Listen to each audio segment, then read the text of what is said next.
Hi friends, எல்லோரும் எப்படி இருக்கீங்க? நல்லா இருக்கீங்க. பேசும் கிரகங்களிலிருந்து உங்கள் நித்யா ராஜேந்திரன். ஃப்ரெண்ட்ஸ், நம்ம 2026 சனி பயிற்சி பலன்கள் பற்றி பார்த்துட்ருக்கோம் இல்லைங்களா?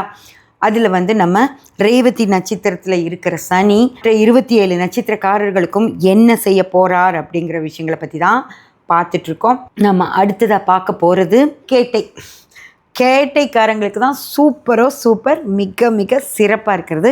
கேட்டை நட்சத்திரக்காரர்களுக்கு தான்.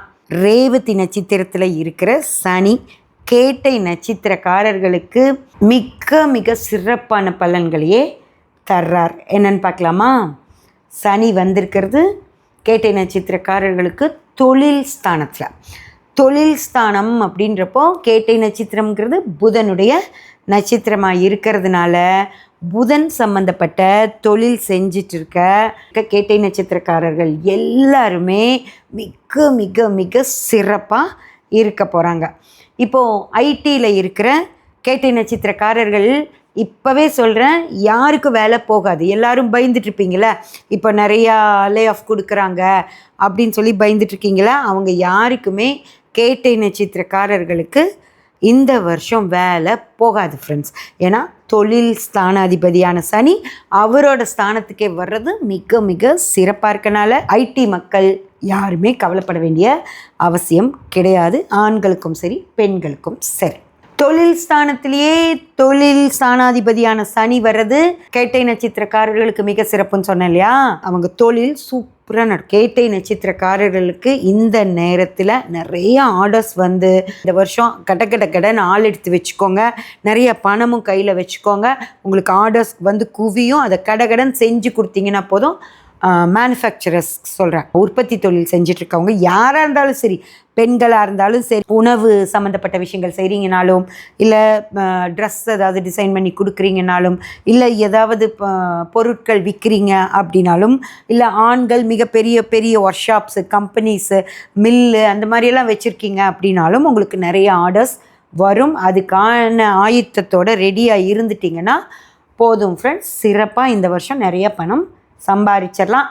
யாருக்காவது அப்படி இல்லை, எனக்கு தொழிலில் சரியாக வரவே மாட்டேங்குதுமா அப்படின்னீங்கன்னா உங்கள் சுய ஜாதகத்தை நீங்கள் பார்த்துக்கிறது நல்லது. வேலை வாய்ப்பு, பதவி உயர்வு கிடைக்குமா? கட்டாயம் கிடைக்கும். இந்த ஜூன் ஜூலை ஆகஸ்ட்டுக்குள்ளே எல்லாரும் யாருக்கெல்லாம் கேட்டை நட்சத்திரமோ அவங்க எல்லாரும் போய் வேலையில் உட்காந்துருவீங்க. பதவி உயர்வு கிடைக்குமா? கட்டாயம் கிடைக்கும். கட்டாயம் கிடைக்கும். சூப்பராக இருக்குது. இந்த சனியும் புதனும் மிக சிறப்பான இடங்களில் இருக்கிறனால, சனி புதனுடைய நட்சத்திரத்தில் மிக சிறப்பான இடத்துல இருக்கனால கட்டாயம் பதவி உயர்வு கிடைக்கும். கடன் கிடைக்குமா? வாங்கலாமா? தாராளமாக வாங்குங்க. உங்களுக்கு எல்லா வகையிலையும் பணம் வரும். அதனால் தாராளமாக கடன் வாங்குங்க. வீட்டு லோனு, வண்டி வாகன லோனு என்ன வேணாலும் எடுத்துக்கோங்க. அதுவும் வீடு நல்ல பெருசாகவே வீடு பிளான் பண்ணி நீங்கள் தாராளமாக லோனுக்கு போகலாம். இந்த நேரத்தில் வாங்குகிற லோனை நீங்கள் ஈஸியாக கட்டி முடிச்சிடுவீங்க. வழக்குகள் எனக்கு அதிர்ஷ்டத்தை கொடுக்குமா? கட்டாயம் கொடுக்கும். இந்த நேரத்தில் யார் மேலே நீங்கள் வழக்கு போட்டிருந்தாலும் சரி, உங்கள் மேலே யாராவது வழக்கு போட்டிருந்தாலும் உங்களுக்கு தான் வெற்றி கிடைக்கும். வருமானங்கள் வருமா? வாடகை வருமானங்கள், இதர வருமானங்கள், நான் போட்டு வச்சுருக்கிற ஷேர்ஸ்லாம் போட்டு வச்சுருக்கேன், அதுக்கெல்லாம் நல்ல பலன் கிடைக்குமா? என்னோடய ஷேர்ஸ் மூலமாக என்னோடய டிவிடெண்ட்ஸ் எல்லாம் நிறையா கிடைக்குமானா கண்டிப்பாக மிக சிறப்பாக கிடைக்கும் ஃப்ரெண்ட்ஸ். அதில் எந்த பிரச்சனையும் இல்லை. வாடகை வருமானங்களும் நல்லா வரும். இந்த நேரத்தில் போய் நீங்கள் வாடகை ஏற்றவும் செய்யலாம். அவங்க கொடுத்துருவாங்க, ஒன்றும் பேச மாட்டாங்க. அதே போல் திருமணம் நடக்குமா அப்படின்னு கேட்டிங்கன்னா கட்டாயம் நடக்கும். ஏன்னா இப்போ இந்த நேரம் அப்படின்றது உங்களுக்கு நல்ல வேலை எல்லாமே அமைஞ்சு வர்றதுனால பொண்ணு கொடுக்குறவங்க தைரியமாக இந்த பையன் நல்ல வேலையில் இருக்கான்னு கொடுத்துருவாங்க. அதனால் திருமணம் கட்டாயம் நடக்கும். காதலர்களுக்கு திருமணம் நடக்குமா அப்படின்னு கேட்டிங்கன்னா, தொழில் வேலை அந்த மாதிரி விஷயங்களில் இருந்துட்டு நீங்கள் காதலிச்சிட்ருக்கீங்க அப்படின்னா உங்களுக்கு திருமணம் கண்டிப்பாக நடக்கும். அதுவே இப்போ தான் படிச்சுட்ருக்கீங்க, நான் காலேஜ் தான் படிக்கிறேன், நான் ஸ்கூல் தான் படிக்கிறேன், எனக்கு அது மாதிரி ஏதாவது நடக்குமானா கட்டாயம் நடக்காது ஃப்ரெண்ட்ஸ். பணம், வேலை, அது சம்மந்தப்பட்ட விஷயங்களில் ஓகே ஆகி தான் திருமணம் நடக்கும். நீங்கள் இன்னும் அதுக்கு போகவே இல்லை, படிப்பில் இருக்கீங்க, அதனால் உங்களுக்கெல்லாம் நடக்காது. சம்பாதிக்கிறவங்களுக்கு மட்டும்தான் திருமணங்கள் நடக்கும். காதல் திருமணங்களும் நடக்கும். அதே போல் இரண்டாம் திருமணங்களும் நல்லா சம்பாரித்து நல்லா வசதியாக இருக்கிறவங்களுக்கு டக்குன்னு முடிஞ்சு போயிடும். பெண்களுக்கும் சரி, ஆண்களுக்கும் சரி. திருமணத்துக்கு மீறிய உறவு அது மாதிரியெல்லாம் இருக்குது அதெல்லாம் கன்னியூ ஆகுமா இல்லை அது மாதிரி ஏதாவது எனக்கு கிடைக்குமானெல்லாம் கேட்டிங்கன்னா கட்டாயம் கிடைக்காது. புரிஞ்சதுங்களா? இப்போ வந்து உங்களோட கவனம் முழுக்க தொழில், பணம், வருமானம், சொத்து சேர்க்கை அப்படி தான் இருக்குமோ தவிர கொஞ்சம் கூட இந்த ஒரு அன்பு, காதல் அதெல்லாம் இருக்காது. அதனால் அந்த மாதிரி விஷயங்கள் அப்படி ஏதாவது இருந்திருந்தால் கூட இப்போது அதெல்லாம் கொஞ்சம் கட்டாயி போயிடும். அதனால் அந்த மாதிரி எதுவும் நடக்காது ஃப்ரெண்ட்ஸ். குழந்தை பாக்கியம் உண்டா அப்படின்னு கேட்டிங்கன்னா, கேட்டை நட்சத்திரக்காரர்கள் எல்லாருமே இந்த நேரத்தில் இந்த ஒரு வருட காலம் உங்கள் மைண்டில் வேலை வேலை வேலை, பணம் சம்பாதிக்கணும், கடன் கட்டணும், அப்படி தான் மைண்ட் இருக்கும். எங்கேயாவது இன்வெஸ்ட் பண்ணணும், அடுத்த வருஷம் வீடு கட்டிடணும், கார் வாங்கிடணும், அப்படியெல்லாம் யோசனைகள் தான் ஓடிட்டுருக்கோம் ஆண்களுக்கும் சரி பெண்களுக்கும் சரி. அதனால் இந்த நேரத்தில் குழந்தை அந்த விஷயம்லாம் வராமல் இருந்தால் நல்லது அப்படின்னு தான் நினைப்பீங்க. பெண்கள் வீட்டில் இருக்கக்கூடியவங்களாக இருந்தாங்கன்னா, ஜாபில் இல்லாத பெண்களுக்கு ஓகே, அவங்க குழந்தை பெற்றுக்கிறதுல ரொம்ப ஆர்வம் காட்டுவாங்க, அவங்களுக்கு குழந்தை கிடச்சிரும். ஆனால் வேலைக்கு போகிற பெண்களுக்கு இந்த நேரத்தில் அந்த ஆர்வம் இருக்காது, ஆண்களுக்கும் அந்த ஆர்வம் இருக்காது. அதனால் நீங்கள் பெற்றுக்க மாட்டீங்களோ தவிர அவர் கொடுக்க உங்களுக்கு ரெடியாக தான் இருக்கார். படிப்பு எப்படி இருக்கும்? கில்லி மாதிரி இருக்கும் ஃப்ரெண்ட்ஸ். எல்லோரும் நல்லா படிப்பாங்க. ஒரு ஃபெயில் ஆகிட்டு இருக்கிற பையன் கூட 50 மார்க் எடுத்து பாஸ் ஆயிடுவான். அவங்க அம்மாக்கே ஒரு ஆச்சரியம், என்னடா போன டெஸ்ட்டில் மார்க்கே வரல. இப்போது ஆனுவல் முடிஞ்சிருக்கும்ல, ஆனுவல்லாம் டீச்சர்ஸ் எல்லாம் கூப்பிட்டு திட்டிருப்பாங்க. ஒரு 6th 7th படிக்கிற குழந்தைங்களுக்கு, இப்படியெல்லாம் படித்தானா நாங்கள் அடுத்த வருஷம் உங்களை இந்த ஸ்கூல்லே சேர்த்திக்க மாட்டோம், அப்புறம் 9th இங்கே இருக்க மாட்டீங்க, நீங்கள் வேறு ஸ்கூல் பார்த்துக்க வேண்டியதான், அப்படியெல்லாம் திட்டிருப்பாங்க. ஆனால் அவங்க வந்து என்னங்க இந்த வருஷம் என்னங்க பண்ணீங்க பையனை பாருங்கள், ஃபஸ்ட்டு குவார்ட்டர்லிலே இவ்வளோ மார்க் வாங்கியிருக்கான், இந்த மந்த்லி டெஸ்ட்லேயே இப்படி மார்க் வாங்கிட்டானே, லீவில் நீங்கள் ஏதோ பண்ணிட்டீங்க பையனை அப்படின்னு சொல்லுவாங்க. அந்தளவுக்கு நல்லா படிக்க ஆரம்பிச்சிருவாங்க. அதே மாதிரி 10th +2 குழந்தைங்க நல்லா படிப்பாங்க, காலேஜ் போகிற குழந்தைங்களும் நல்லா படிப்பாங்க, மேல் படிப்புக்கு போகிற குழந்தைங்களும் நல்லா படிப்பாங்க. அது போக இந்த கவர்மெண்ட் எக்ஸாம்ஸ் அந்த மாதிரி எழுதுகிறவங்களும் வேலைக்காக எழுதுகிறவங்களும் மிக சிறப்பாக எழுதி 100% நல்ல ரேஞ்சில் பாஸ் ஆகிடுவாங்க. இந்த வருஷம் நீட் எழுதுகிறவங்களுக்கெல்லாம், ஏன்னா தொழில்காரகனான சனி தொழில் ஸ்தானத்திலேயே உட்காரும்போது நீட்டெல்லாம் உங்களுக்கு பாஸ் ஆகி உங்களுக்கு நல்ல காலேஜஸ் கிடைக்கிற மாதிரி ஆகிடும் ஃப்ரெண்ட்ஸ். குடும்ப பிரச்சனையெல்லாம் எப்படி இருக்கும்? அம்மா அப்பா கூடையெல்லாம் நான் பிரச்சனை பண்ணிப்பேனா, சண்டை போட்டுப்பேனா, இல்லை சமாதானமாக போவேனா அப்படின்னா, இந்த நேரம் இந்த வருஷம் நீங்கள் சண்டை போடுறீங்களா, சமாதானமாக இருக்கீங்களா அப்படின்னு அவங்களுக்கும் புரியாது, உங்களுக்கும் புரியாது.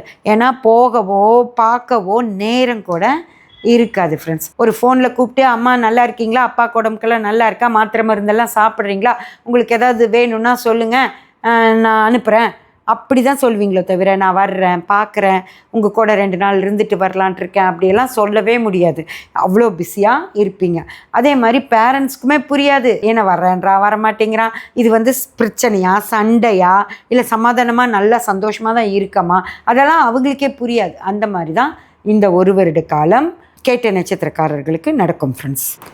சொத்தெல்லாம் கிடைக்குமா கிடைக்காதா அப்படின்னு கேட்டிங்கன்னா ஃப்ரெண்ட்ஸ், இது வந்து நீங்கள் எதுவுமே பண்ண வேண்டாம், தேட வேண்டாம், போக வேண்டாம், வீட்டுக்கு போய் பேச வேண்டாம். அப்பா எழுதிடுவார், உயில் எழுதி வச்சுடுவார். பெரிய மகனுக்கு இவ்வளோ, 2வது மகனுக்கு இவ்வளோ, 3வது பொண்ணுக்கு இவ்வளோ அப்படின்னு அழகாக உயில் எழுதி இந்தான்னு அதில் வந்து ஒரு குண்டூசி கூட அடுத்தவங்களுக்கு எக்ஸ்ட்ராவாக போகாமல் மிக மிக சரியாக கரெக்டாக பிரித்து எழுதி இந்தாங்கன்னு கொடுத்துருவார். ஏன் அப்படின்னு சொல்லி பார்த்தீங்கன்னா, அதாவது உங்களுக்கு என்னெல்லாம் கிடைக்கணுமோ அந்த ஸ்தானத்தில் சனி வந்து நிற்கிறதுனால உங்களுக்கு கிடைக்க வேண்டிய விஷயங்கள் கிடைச்சிரும். நீங்கள் நிறைய பேர் ஜாதகம் பார்க்குறப்ப என்ன கேட்பீங்க இல்லையா, அம்மா எப்போம்மா சொத்து வரும், எப்போ தான் கொடுப்பாங்கன்னே தெரில, அங்கே ஜம்முன்னு உட்காந்துக்கிட்டு இருக்காங்க அப்படின்னு சொல்லிலாம் நீங்கள் கேட்பீங்களா. அதுக்கான நேரம் அப்படின்றது இந்த மாதிரியான ஒரு காலகட்டம் தான். அப்படி வந்துச்சுன்னா அப்பாக்கே தோணும், எல்லாம் அவனுக்கு கொடுத்தலாம், என்னோ அது பண்ணிட்டு போட்டோம், சும்மா நம்மளே எதுக்கு இப்படி பூதம் காத்துட்ருக்க மாதிரி காத்துட்ருக்கணும் அப்படின்னு உங்களை கூப்பிட்டு, அப்பா இங்கே பாரு, இந்த வீடு இந்த பேங்க்கில் இருக்கிற பணமும் நானும் என் மனைவி இருக்கிற வரைக்கும், எனக்கு அப்புறம் என் மனைவி இருக்கிற வரைக்கும் அப்படியே இருக்கட்டும், அதுக்கப்புறம் நீங்கள் 3 பேரும் வீட்டையும் அந்த பணத்தையும் பிரித்து எடுத்துக்கோங்க, அது போக மிச்சம் இருக்கிற சொத்துக்கள் உங்களுக்கு 3 பேத்துக்கும் நான் சரி சமமாக பிரிச்சுட்டேன், இந்தா வச்சுக்கோன்னு கொடுத்துருவார். அந்த அளவுக்கு மிக சிறப்பான காலகட்டம் இது ஃப்ரெண்ட்ஸ். கணவன் மனைவிக்குள்ளே பிரச்சனை இருக்குமா அப்படின்னு கேட்டிங்கன்னா கட்டாயம் வரும் ஃப்ரெண்ட்ஸ். எப்படி வரும் அப்படின்னா, பெருமே ஜாபுக்கு போயிட்டுருக்கனால 2 பேத்துக்கும் கரெக்டாக நின்று நிதானித்து யோசித்து ஒரு விஷயத்தை செய்கிறக்கெல்லாம் நேரம் இருக்காது.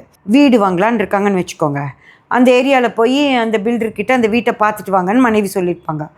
அப்போ கணவர் சரிம்மா சரிம்மா சரிம்மா, ஏன்னா அப்போது அந்த நிமிஷம் அவர் ஓடணும், அதுக்காக சொல்லுவார். அதுக்கப்புறம் 10 நாள் ஆனாலும் போக மாட்டார், பார்க்க மாட்டார், ஒன்றும் பண்ண மாட்டார்.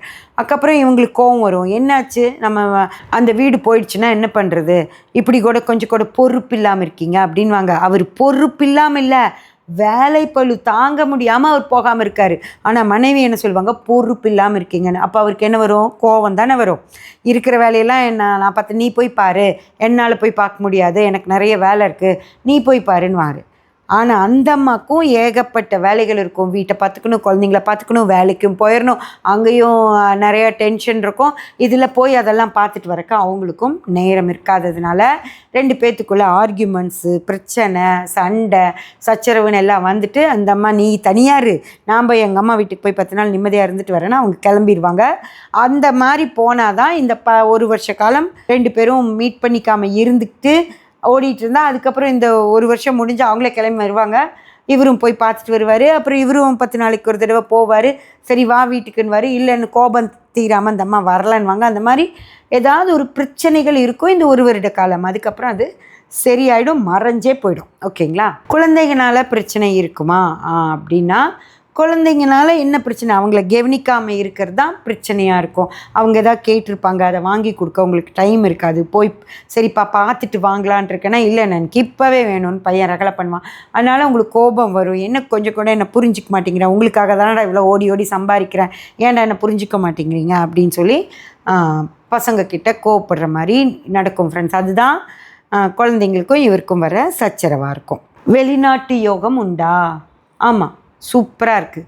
வேலைக்காக வெளிநாடு போகிறீங்க அப்படின்னா, தொழில் கல்விகள் எதுக்காவது வெளிநாடு போகிறீங்க அப்படின்னா கட்டாயம் நீங்கள் வெளிநாடு போவீங்க. அதே மாதிரி இந்த ஐடி கம்பெனிஸில் ஒர்க் பண்ணிகிட்ருக்கவங்க, அவங்களுக்கு கம்பெனியை அவங்கள வெளியே அனுப்புறதுக்கான ஏற்பாடுகள் பண்ணும்னால போவீங்க.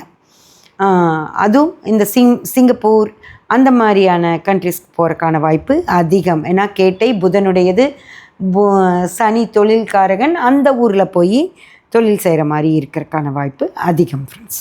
ஆரோக்கியம் எப்படி இருக்கும்? ஆரோக்கியம் ஓகேயாக இருக்கும். ஓகேங்களா? ரொம்ப சிறப்பாக இருக்குதுன்னு சொல்ல முடியாது. நைட்டு வந்து படுக்கிறப்போ அப்படியே முதுகு வலிக்கும், கழுத்து வலிக்கும், கால் வலிக்கும், அவ்வளோ கஷ்டமாக இருக்கும். ஆனால் காலையில் ஜங்குன்னு எழுந்திரிச்சு ஓடிடுவீங்க. புரிஞ்சதா? நைட்டு உங்கள் அம்மா சொல்லுவாங்க, என்னடா அங்கே வலிக்குது இங்கே வலிக்குது, காலையில் எனக்கு கசாயம் வச்சு கொடு, 10 அரைச்சி போடுனேன்.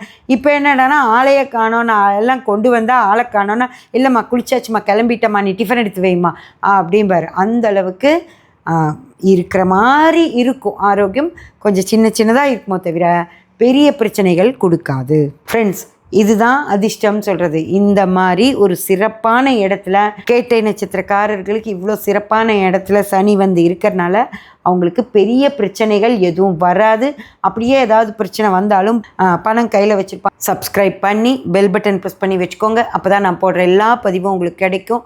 லைக் பண்ணி ஷேர் பண்ணி கமெண்ட் பண்ணிங்கன்னா எனக்கு சப்போர்ட்டிவாக இருக்கும். Thank you friends.